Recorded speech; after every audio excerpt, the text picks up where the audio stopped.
Salam dostlar, gelin siz bilen sanlary öwreneliň.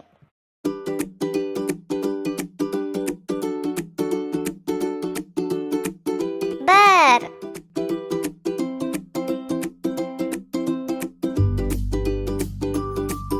iki,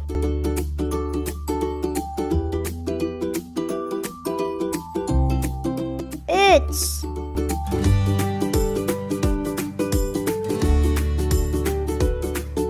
dört, beş,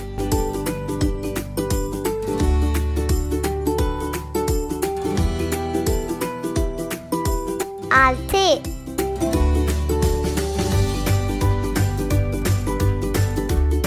yedi,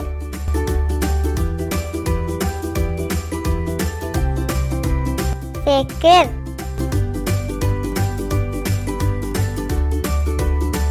dokuz ve en son kıymızdan 10. Gelin ne varsa himmesin bilece öğrenelim. 1, 2, 3, 4, 5, 6, 7, 8,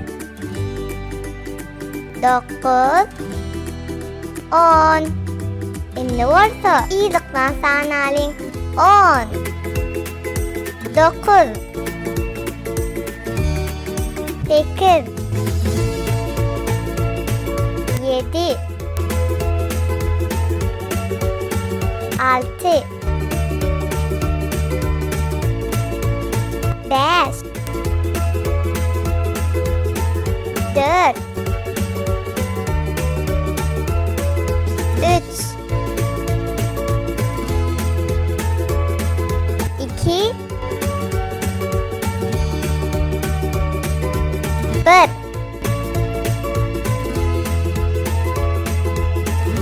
Gelin ne varsa bilece sanlara değişik bir günükmeleri işleyelim. Hayta otucukta 8 tane şekil var. Berekella. Hayta otucukta 9 tane şekil var.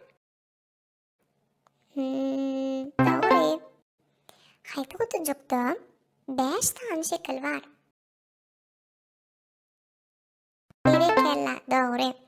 Hayta otucukta 7 tane şekil var.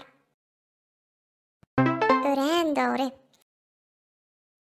Hayta otucukta 1 tane şekil var. Berekella. Hayta otucukta 6 tane şekil var. Berekella. Hayta otucukta 2 tane şekil var. Doğru. Hayta otucukta 3 tane şekil var. Berekella. Hayta otucukta 4 tane şekil var. Berekella. Hayta otucukta 10 tane şekil var. Berekella. Sağ olun.